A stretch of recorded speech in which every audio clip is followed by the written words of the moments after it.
യേശുക്രിസ്തുവിൻ്റെ പരിശുദ്ധമായ നാമത്തിൽ എല്ലാ പ്രിയപ്പെട്ടവർക്കും മോർണിംഗ് പുതിയൊരു പ്രഭാത വചന ധ്യാനത്തിലേക്ക് സ്വാഗതം. കഴിഞ്ഞ ദിവസങ്ങളൊക്കെ നമുക്ക് വളരെ അനുഗ്രഹിക്കപ്പെട്ട ആത്മീക വചന ചിന്തയിലൂടെ കടന്നു പോകാൻ തക്കോണം ദൈവം നമ്മെ സഹായിച്ചല്ലോ. പ്രത്യേകിച്ച് ഈ ദിവസങ്ങളിൽ നമ്മൾ ദൈവത്തിൻ്റെ ആത്മാവ് നടത്തുന്നവർ ഏവരും ദൈവത്തിൻ്റെ മക്കൾ ആകുന്നുവെന്ന് റോമാലേഖനം 8-ാം അധ്യായം അതിൻ്റെ 14-ാമത്തെ വാക്യത്തിൽ അപ്പോസ്തലനായ പൗലോസ് പ്രസ്താവിച്ചിരിക്കുന്നതായ അല്ലെങ്കിൽ തിരുവെഴുത്തിനാൽ നമുക്ക് ലഭിച്ചിരിക്കുന്നതായ ആ വലിയൊരു ഉറപ്പ്, അതിനെക്കുറിച്ചാണ് നമ്മൾ ചിന്തിച്ചുകൊണ്ടിരിക്കുന്നത്. അതിൽ തന്നെ നമ്മൾ പ്രധാനമായി ചിന്തിക്കുന്നത് പരിശുദ്ധാത്മാവ് നമ്മെ എവിടേക്കൊക്കെയാണ് നയിക്കുന്നത് എന്നുള്ളതാണ്. അതിൽ വളരെ പ്രധാനപ്പെട്ടതായ ഒരു കാര്യം നമ്മൾ ചിന്തിച്ചത്, നമ്മെ പ്രയോജനപ്രദമാക്കുവാൻ ദൈവത്തിൻ്റെ ആത്മാവ് ആയതിലേക്ക് നയിക്കുന്നു എന്നുള്ളതാണ്.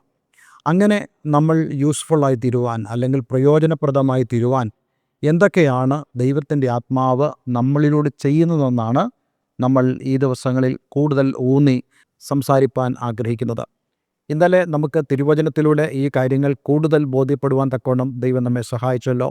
ദൈവത്തിൻ്റെ പരിശുദ്ധാത്മാവ് വരങ്ങളാൽ, അതായത് ദൈവം നമുക്ക് തൻ്റെ ആത്മാവിനാൽ നൽകുന്ന വരങ്ങൾ, അതിലൂടെ ദൈവം നമ്മെ പ്രയോജനമുള്ളതാക്കി തീർക്കുന്നെന്ന് നമുക്ക് ചിന്തിപ്പാൻ കഴിഞ്ഞു. ഇന്നലെ നമ്മൾ വായിച്ചതായ വേദഭാഗങ്ങൾ യോഹന്നാന്റെ സുവിശേഷം 14-ാം അധ്യായം അതിൻ്റെ 16-ാമത്തെ വാക്യവും 1 കൊരിന്ത്യർ 12-ാം അധ്യായം അതിൻ്റെ 7-ാമത്തെ വാക്യമാണ്. യോഹന്നാന്റെ സുവിശേഷം 14-16 നമ്മൾ ഇപ്രകാരം വായിക്കുന്നുണ്ട്: ദൈവത്തിൻ്റെ പരിശുദ്ധാത്മാവിനെ ദൈവം നമുക്ക് നൽകിയിരിക്കുന്നത് എന്നേക്കും നമ്മോടുകൂടെ ഇരിക്കേണ്ടതിനാകുന്നു. അതേപോലെ തന്നെ ദൈവത്തിൻ്റെ ആത്മാവ് നമുക്ക് വരങ്ങൾ നൽകിയിരിക്കുന്നത് ഓരോരുത്തന് ആത്മാവിൻ്റെ പ്രകാശനം, അതായത് മാനിഫെസ്റ്റേഷൻ ഓഫ് ദ സ്പിരിറ്റ്, അത് പൊതുപ്രയോജനത്തിനായി നൽകപ്പെടുന്നു. ദൈവത്തിൻ്റെ ആത്മാവ് നമുക്ക് നൽകുന്നതായ വരങ്ങൾ, ആ വരങ്ങൾ ആത്മാവിൻ്റെ മാനിഫെസ്റ്റേഷനായി അല്ലെങ്കിൽ പ്രകടനമായി വെളിപ്പെടുവാനും അത് പൊതുവായിട്ടുള്ള പ്രയോജനത്തിന് വേണ്ടിയാണ് നൽകുന്നതെന്ന് നമുക്ക് ചിന്തിപ്പാൻ കഴിഞ്ഞു. ഞാൻ ഈ വിഷയങ്ങൾ വളരെയധികം ലളിതമായിട്ട് നിങ്ങളോട് സംസാരിപ്പാൻ ആഗ്രഹിക്കുന്നുണ്ട്. അതിനുവേണ്ടിയാണ് ഞാൻ പരിശ്രമിക്കുന്നത്. അതായത് നമ്മുടെയൊക്കെ ജീവിതത്തിൽ ഇപ്രകാരം ദൈവത്തിൻ്റെ ആത്മാവ് വരങ്ങൾ നൽകി. ഞാൻ ഇന്നലെ നിങ്ങളോട് പറയുകയുണ്ടായി, നമുക്ക് ദൈവം ഏൽപ്പിക്കുന്നതായ ശുശ്രൂഷകൾ അല്ലെങ്കിൽ ജോലികൾ, പ്രവൃത്തികൾ, അത് വിജയപ്രദമായി ചെയ്യുവാൻ നമ്മെ ഈ വരങ്ങൾ വളരെയധികം സഹായിക്കും. അങ്ങനെയുള്ള വരങ്ങളുടെ ചില ഉദാഹരണങ്ങൾ നമ്മൾ ഇന്ന് മുതൽ ചിന്തിക്കുവാൻ ആഗ്രഹിക്കുന്നുണ്ട്. എന്നാൽ അതിനു മുമ്പായിട്ട് നമ്മൾ 1 കൊരിന്ത്യർ 12-ാം അധ്യായം 11-ാമത്തെ വാക്യം വായിക്കുമ്പോൾ, എന്നാൽ ഇത് എല്ലാം പ്രവർത്തിക്കുന്നത് താൻ ഇച്ഛിക്കും പോലെ അവനവന് അതത് വരം പകുത്തു കൊടുക്കുന്ന ഒരേ ആത്മാവ് തന്നെ. അതിൻ്റെ അർത്ഥം എന്താണ്? ഇത് ദൈവം നമുക്ക് പകുത്തു തരുന്നതായ വരങ്ങളാണ്. എന്തിനു വേണ്ടി? ഇതെല്ലാം തന്നെ പ്രവർത്തിക്കുന്നത് താൻ ഇച്ഛിക്കും പോലെ അവനവന് അതത് വരം പകുത്തു കൊടുക്കുന്ന ഒരേ ആത്മാവ് തന്നെ. ഇച്ഛിക്കുന്ന പോലെ, അതായത് ദൈവം ആണ് ഈ പ്രവൃത്തികളെല്ലാം തന്നെ കോർഡിനേറ്റ് ചെയ്യുന്നത്. ദൈവമാണ് ഈ പ്രവൃത്തികളെല്ലാം ഏകോപിപ്പിക്കുന്നത്. അപ്പോൾ ദൈവം എന്തു ചെയ്യുന്നു? ഓരോരുത്തർക്കും അവനവർക്ക് പ്രാപ്തിയുള്ളതുപോലെ ഈ വരങ്ങൾ പകുത്തു കൊടുക്കുന്നു. എൻ്റെ ആഗ്രഹത്തിനനുസരിച്ചല്ല ദൈവം എന്നിൽ പ്രവർത്തിക്കുന്നത്, മറിച്ച് ഞാൻ എത്രത്തോളം ദൈവം ആഗ്രഹിക്കുന്ന ശുശ്രൂഷയെ അല്ലെങ്കിൽ പ്രവൃത്തിയിൽ ഞാൻ ഉപയോഗപ്രദമായി തീരും എന്ന് കണ്ടിട്ടാണ് ദൈവം ഈ വരങ്ങളെ എനിക്ക് നൽകുന്നത്. ഞാൻ ഈ സമയം താലന്തുകളുടെ ഉപമ ഓർക്കുന്നു. ഏതാനും മോർണിംഗ് പ്രഭാത വചനങ്ങളിൽ നമ്മൾ ഈ താലന്തുകളുടെ ഉപമ പരിശോധിച്ചിരുന്നല്ലോ. അതിൽ നമ്മൾ കണ്ട ഒരു പ്രധാനപ്പെട്ട കാര്യം, കർത്താവ് യേശുക്രിസ്തു ആ ഉപമ പറയുമ്പോൾ പരദേശത്തേക്ക് പോകുന്ന ആ ഒരു യജമാനൻ തൻ്റെ ദാസന്മാരെ വിളിച്ച് തനിക്കുള്ള താലന്തുകളെ അവരുടെ ഇടയിൽ വീതിക്കുമ്പോൾ, ഈ യജമാനന് തോന്നിയതുപോലാണ് അവൻ ഈ താലന്തുകളെ കൊടുത്തത്. പക്ഷേ അവിടെ തന്നെ നമുക്ക് കാണാൻ സാധിക്കുന്നുണ്ട്, അവർക്ക് അവൻ കൊടുത്തത് പ്രാപ്തി പോലെയാണ്. അതായത് യജമാനൻ്റെ പ്രാപ്തിയല്ല, മറിച്ച് ഈ താലന്തുകൾ വാങ്ങിക്കുന്ന ആളുകൾക്ക് അത് വ്യാപാരം ചെയ്യുവാൻ, അത് കൈകാര്യം ചെയ്യുവാൻ അവർക്ക് എത്രത്തോളം പ്രാപ്തിയുണ്ട് എന്ന് നന്നായിട്ട് അറിയുന്ന ഒരു യജമാനനായിരുന്നു ആ താലന്തുകളെ അവരുടെ ഇടയിൽ വിതരണം ചെയ്തത്. ഇതേപോലെ തന്നെയാണ് ഇന്നും ദൈവം ചെയ്യുന്നത്. നമുക്ക് ഒരിക്കലും ചോദിക്കാൻ അവകാശമില്ല, ദൈവമേ നീ എന്തുകൊണ്ടാണ് ഒരുവന് 2 കൊടുത്തത്, നീ എന്തുകൊണ്ടാണ് ഒരുവന് 5 കൊടുത്തത്? നമുക്ക് ചോദിപ്പാൻ യാതൊരു അവകാശമില്ല.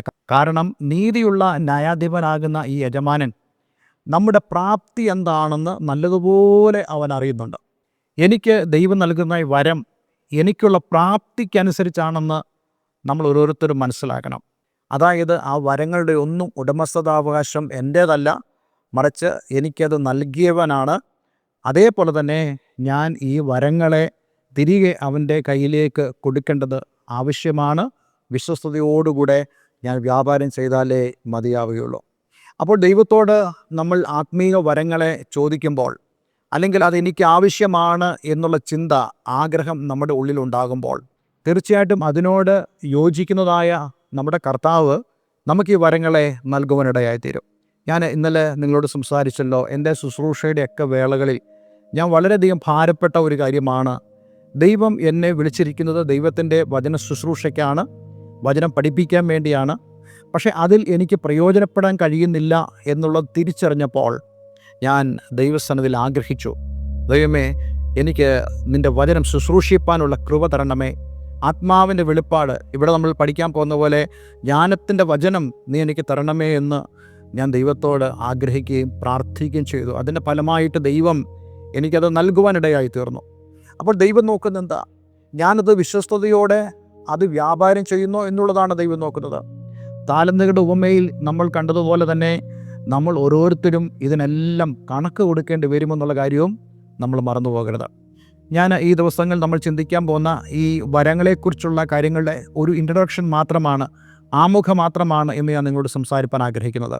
പക്ഷേ ഇന്ന് നമ്മൾ ഓരോരുത്തരും പരിശോധിക്കണം, വാസ്തവമായിട്ടും നമ്മൾ ദൈവം ഏൽപ്പിച്ചതായ ശുശ്രൂഷ ചെയ്യുന്നുണ്ടോ? അത് നമ്മൾ ചെയ്യുന്നുണ്ടെങ്കിൽ കൂടുതൽ ഇംപ്രൂവ് ആയിട്ടുള്ള, പുരോഗമനം ഉള്ളതായ നിലയിൽ നമുക്കത് ചെയ്യാൻ കഴിയുന്നില്ലെങ്കിൽ നമ്മൾ ദൈവസന്നിധിയിൽ ദൈവത്തോട് ചോദിക്കുകയും ഹൃദയത്തിൽ അത് ആഗ്രഹിക്കുകയും ചെയ്യണം.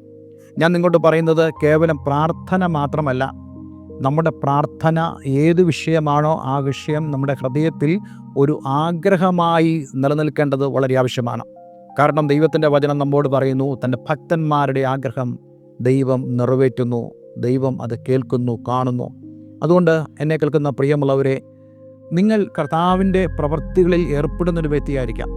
അത് കൂടുതൽ മികവോടുകൂടെ നിങ്ങൾ ചെയ്യണമെന്ന് ആഗ്രഹിക്കുന്ന ഒരാൾ ആണെങ്കിൽ, മാനുഷികമായിട്ടുള്ള മികവല്ല നമ്മളുടെ ദൈവിക ശുശ്രൂഷയിൽ ഉണ്ടാകേണ്ടത്, മറിച്ച് ദൈവികമായിട്ടുള്ള ആത്മീയമായിട്ടുള്ള മികവുകൾ നമ്മുടെ ശുശ്രൂഷയിൽ ഉണ്ടാകേണ്ടത് ആവശ്യമാണ്. അതിനുവേണ്ടിയാണ് ദൈവം ഈ വരങ്ങളെ നമുക്ക് നൽകുന്നത്. എന്നെ കേൾക്കുന്നവരായ നിങ്ങൾ ഓരോരുത്തരും, ഒരുപക്ഷെ നിങ്ങൾ ഒരു നല്ല പ്രസംഗനല്ലായിരിക്കാം, അതേസമയം നിങ്ങൾ നല്ലൊരു പ്രാർത്ഥനാ മനുഷ്യനോ ഒരു പ്രാർത്ഥന വ്യക്തിയോ നിങ്ങളായിരിക്കാം. അതിൽ കൂടുതൽ നിങ്ങൾ ഇംപ്രൂവായി തീരുന്നത്, കൂടുതൽ മെച്ചമായി തീരുന്നത് എപ്രകാരമായിരിക്കും, അല്ലെങ്കിൽ എങ്ങനെ മെച്ചമാകാൻ കഴിയും, ദൈവത്തിന് മാത്രമേ എന്നെ അതിൽ മെച്ചമാക്കാൻ കഴിയത്തുള്ളൂ എന്നുള്ള ആ ഒരു ചിന്തയും അതിനുള്ള ഒരാഗ്രഹവും ഉണ്ടെങ്കിൽ നിങ്ങളുടെ പ്രാർത്ഥനാ ജീവിതത്തെ ദൈവം ആ പ്രാർത്ഥനയുടെ ആഴമേറിയ അനുഭവങ്ങളിലൂടെ നിങ്ങളെ കൊണ്ടുപോകാനിടയായി തരും. അതേപോലെ തന്നെയാണ് ഏത് ശുശ്രൂഷയും ചെയ്യുന്നവർ. ഒരുപക്ഷെ നിങ്ങൾ ലഘുലേഖ വിതരണം ചെയ്യുന്ന ഒരു വ്യക്തിയായിരിക്കാം, നിങ്ങൾ സുവിശേഷ ഘോഷണത്തിൽ പരസ്യ കവലകൾ നിന്നുകൊണ്ട് പ്രസംഗിക്കുന്ന ഒരു വ്യക്തിയായിരിക്കാം. അത് എങ്ങനെ കൂടുതൽ മെച്ചമായിട്ടും മികവോടും കൂടെ നിങ്ങൾക്ക് ചെയ്യാൻ കഴിയുമെന്ന് നിങ്ങൾ ചിന്തിക്കണം. അത് കേവലം മാനുഷികമായിട്ടുള്ള ഒരു മെച്ചപ്പെടുത്തലല്ല, ഒരു ഹൈ വാട്ട്സ് ഉള്ള സിസ്റ്റം ഉപയോഗിക്കുന്നതോ അല്ലെങ്കിൽ കൂടുതൽ കളറുള്ള ട്രാക്റ്റുകൾ ഉപയോഗിക്കുന്നതോ എന്നുള്ളതല്ല സുവിശേഷ ഘോഷണവുമായി അല്ലെങ്കിൽ സുവിശേഷ വേലയുമായി ബന്ധപ്പെട്ട് നമ്മൾ ചിന്തിക്കേണ്ടത്. അതെ, ആ മികവ് നമ്മൾ ദൈവത്തിൽ തന്നെ ഉണ്ടാകുവാനുള്ള ആഗ്രഹം നമ്മുടെ ജീവിതത്തിലുണ്ടാകണം.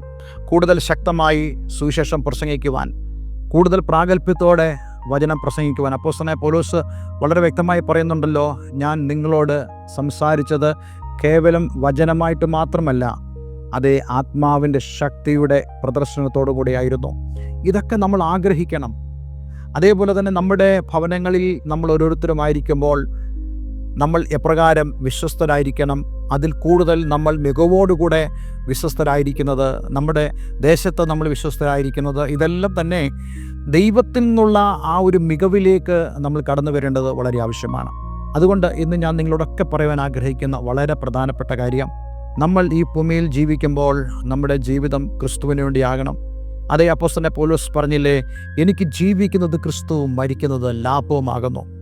ഞാൻ ജീവിക്കുന്നത് അത് ഞാൻ ക്രിസ്തുവിന് വേണ്ടിയാണ്, ക്രിസ്തുവിനെ പ്രദർശിപ്പിക്കുവാനാണ്, ക്രിസ്തുവിൻ്റെ പത്രമായിട്ടാണ്.